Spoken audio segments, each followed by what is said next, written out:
Okay. Let's do this. So, one of the things I do see a lot in kind of like the Neville Goddard communities, even just manifestation communities, is people are constantly looking for encouragement.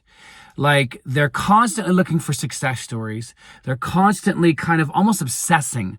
Like, okay, where's the next technique going to come from? Why did it work for them? And then can I use it for myself? Now, in one sense, there's no critique, like meaning that may have been something that you were inspired to go do, and that may have been something that led you there, okay? But you could always figure out where you are based upon how you're feeling, okay? You can always discover where are my beliefs at based upon why I'm doing what I'm doing. So really the heartbeat of why I'm talking about this today is for you to ask why. Why am I doing this? Why am I going to Reddit? Why am I going to Facebook? Why am I going to WhatsApp? Do I need to? Right? Now, I'm also not against the idea of getting a community together. Like there's a very hyper individualistic spirit within a lot of these communities, especially manifestation ones. Don't go look at these. Don't go to the Reddit. Don't go here. So don't hear me saying any of that, because I'm very communal and very community-based person, right? I'm not really for the American idea of the individual. Like to me, that's a mythology. But what I want to do is I want to get and stress that like you really, really need to ask why. Okay? Because if you're constantly like, man, what if I screw up again? What if I have a little wobble, like as somebody used, right? Or what if I doubt? So what?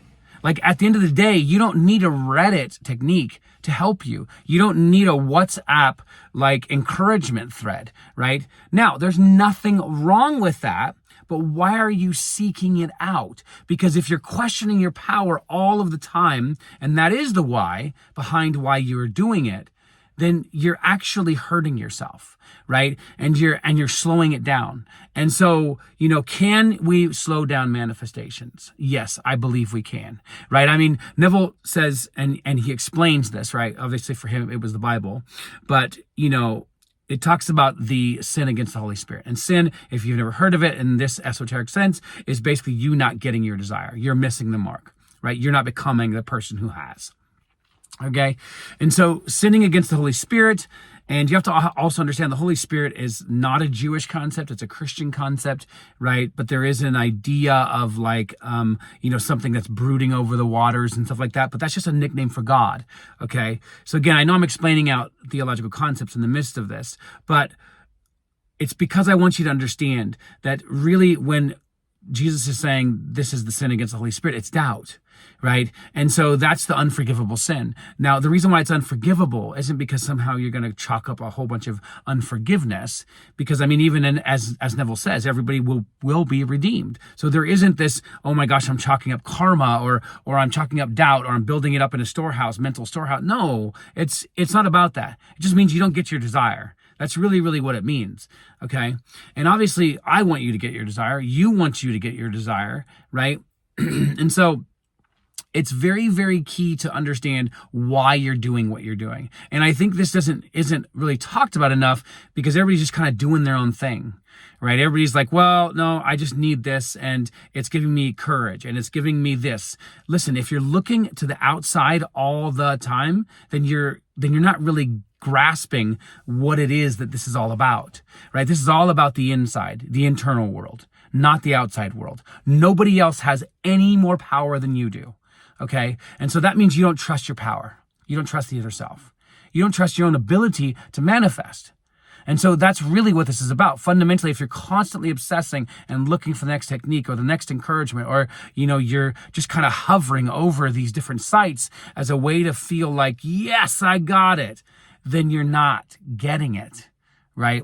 And then you're wondering, like, why am I not getting what I want? Why is it taking so long? And Neville says, one of his techniques is, intensification. And he even argues in one of his quotes says, if you're not getting what you desire, it probably could be intensification. But what is intensification? It's intense focus on the feeling that leads to conviction, right? It's intense focus.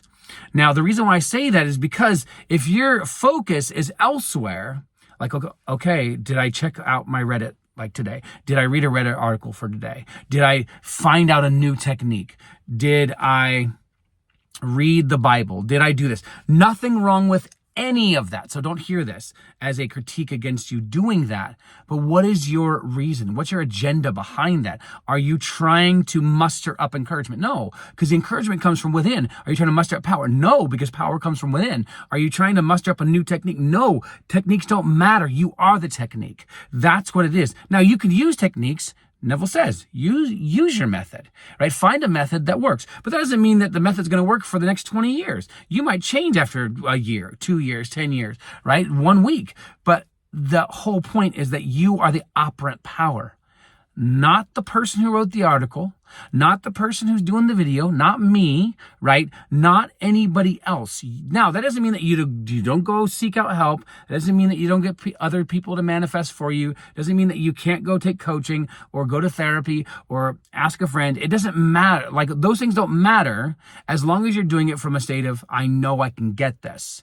Right? And that's key as well. Like, if you're doing it from like, I need to do this to get this, that's the difference between the person who says, I need this to get this, to, hey, I might need a little bit of encouragement, or I might need a coach, or I might need this, right? Whatever it is, that's okay.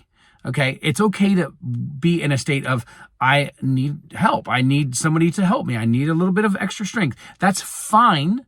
But if you constantly are going back to it like an addict who can't get over what they are obsessing over, because remember, obsession means you don't have it, then that means you're proving to yourself, I don't have it. So every time you wake up, boom, and read it, and you're trying to look for the next big thing, I don't have it, right? And so I want you to get to the state where you're like, I have it. I don't need any of this stuff. It doesn't matter. And maybe that's part of your spiritual practice to wake up and read one Reddit. That's amazing, right? But if you're doing it because you're from a state of lack, that's dangerous. You don't want to get into the habit where that becomes your new mode of finding encouragement, right? You are the ultimate encouragement. That's really what this is about.